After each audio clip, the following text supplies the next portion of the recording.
Hello everyone, this is Deborah Richardson, and today I am putting the AP in Happy where accounts payable teams are empowered to protect the vendor master file from fraud. This podcast will give a voice to accounts payable team members by talking about the growing reality of cyber attacks in their world and which vendor setup and vendor management techniques they can apply to protect the vendor master file from fraud. If you are looking for vendor process training for you or your entire vendor team, head over to my site at deborahrrichardson.com and click on the Vendor Team Training Solved button to learn more about what is included in the annual plan and also to download a training schedule. Get the training that you and your team needs to avoid payment fraud, duplicate vendors, compliance fines, and more. So remember in March 2020 when most AP and vendor teams packed up abruptly and went to work from home? And then in 2021 when many vendor teams were still working remotely or maybe some hybrid? Well, today I will talk about the FBI stats about the continued effects of the pandemic and what that had on business email compromise or BEC. Plus, if you want to know what the FBI says you should do if your company is a victim and how the FBI's RAC team fits in, keep listening.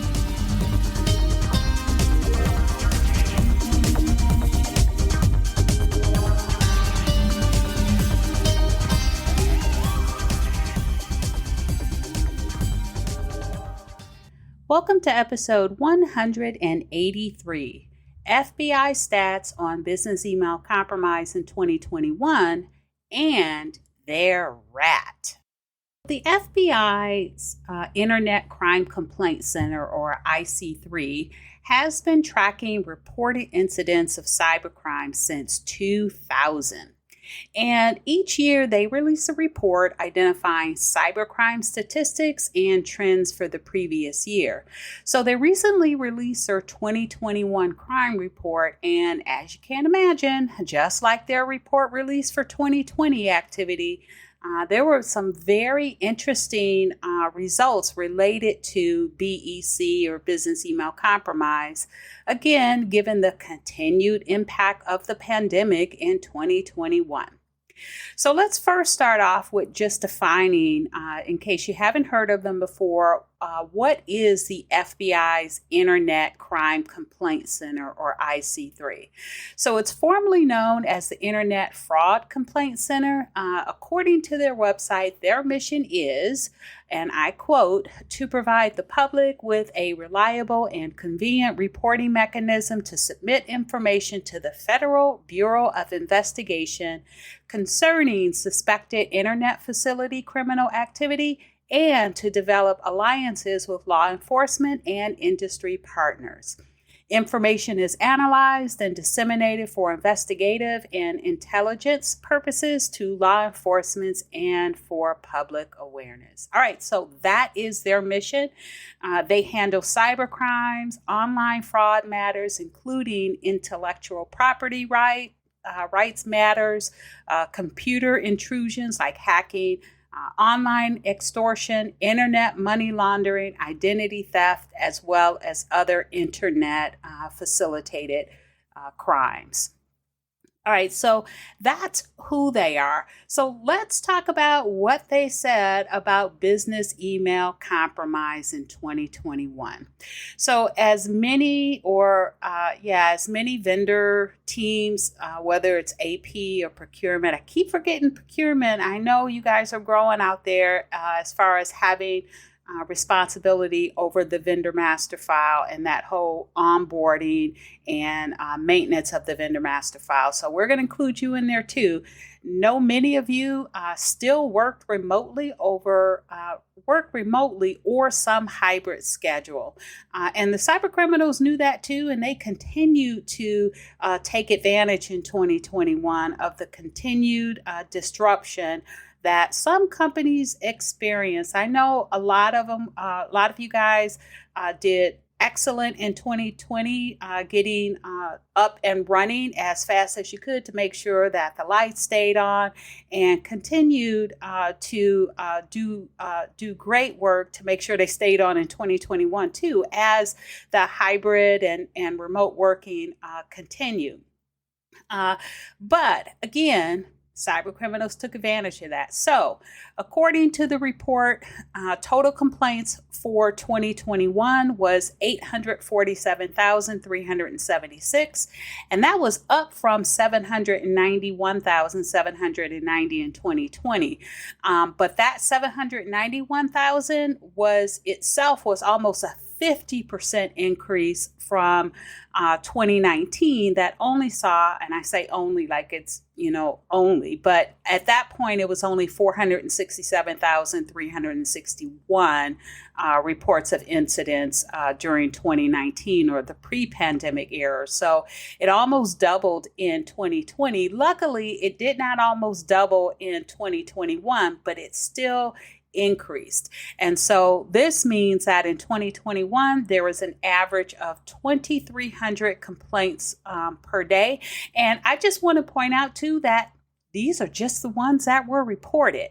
And this was all complaints. These were just the ones reported, but it was all complaints.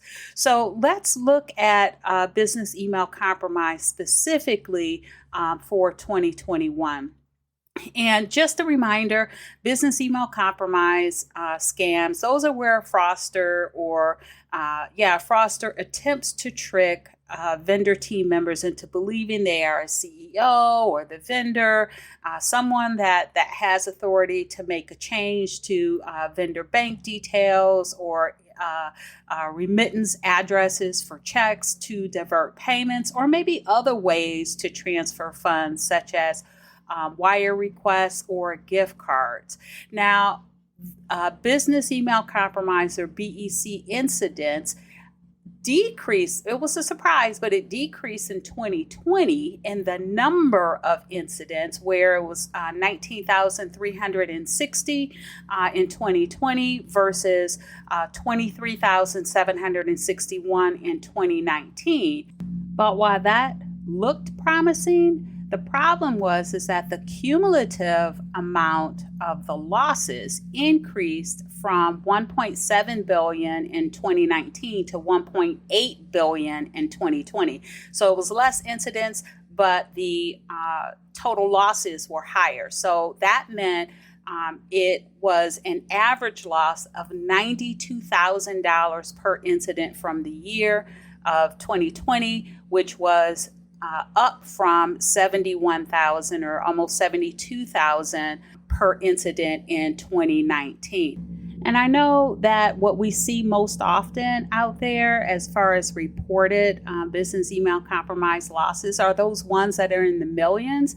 But these averages just prove that cyber criminals are targeting lower amounts. And so you need to make sure you build your internal controls based on these lower amounts. And so that was 2019 going into 2020. The average average loss from BEC scams increased from 71,000 to 92,000. So let's talk about 2021.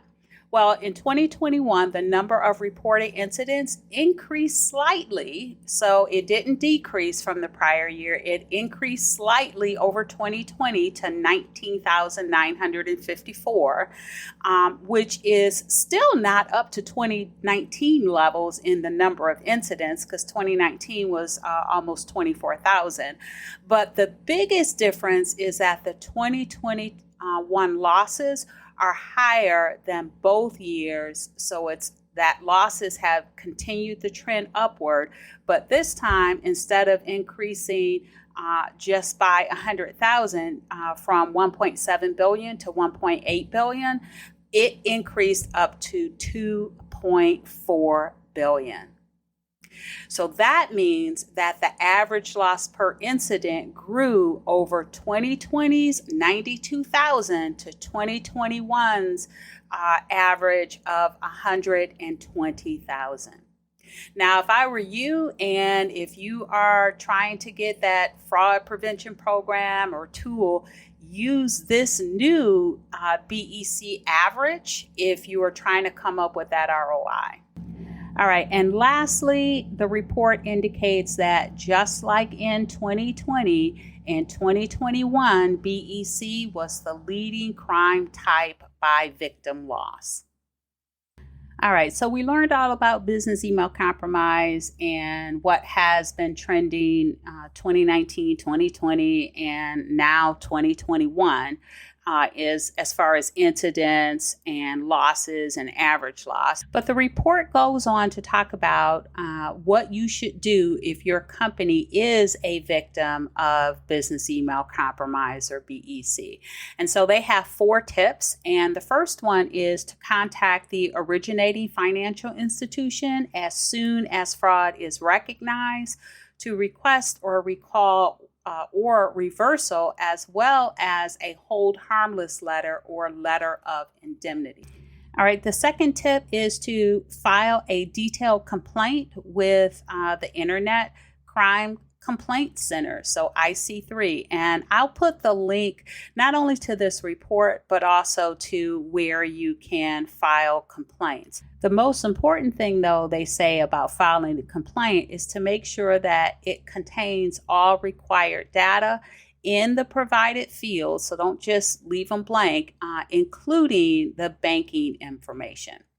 All right, now the third tip is to visit ic3.gov for updated PSAs, and they really do have alerts, and they are split into 2 different types. So they have industry alerts and consumer alerts, and so they say you need to visit, check out those PSAs so you can be up to date on the BEC trends as well as other fraud schemes targeting specific populations like real estate, prepaid cards, W-2s, etc.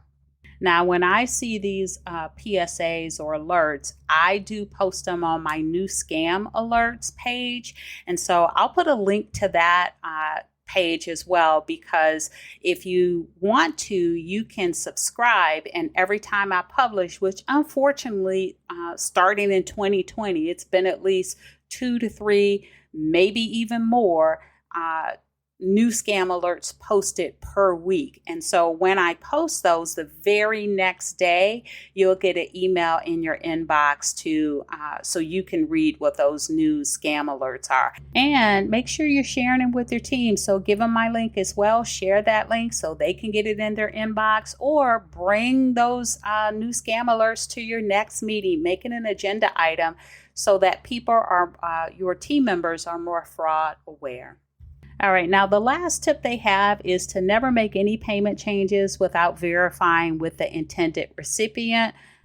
Now, you and I both know that's a lot harder than it sounds. Folks are not picking up the phone, and they may still be in a remote or hybrid situation where they are just only on their cell phone, and you may be still trying to call the office phone. So I know that's can be it is a very manual process, but 2, it can be a little frustrating too, because you hardly ever get them on the first try. So I like to use authentication processes where you authenticate the requester, like the same way your bank authenticates you when you contact them. And then also to authenticate the data, like asking for the existing banking details if they are asking to change the banking details. And if they don't have it, that is a red flag. So that way you're communicating, you can make sure that you're communicating with your vendor or internal employee that may be collecting documents on behalf of the vendor to submit to you. And then you can have another layer of security by requiring data that matches to your vendor record. Now, I'll put the links to these video on-demand webinars. They're actually on YouTube, and it's really great because I have timestamps, and so you can jump around to where you want to go. In one of them, I have there's a demo by a company called NS Knox that offers bank account validation for both U.S. and non-U.S. banks. So again, I'll put those in the show notes. All right, so the last thing that I want to talk about is, what is the FBI RAT?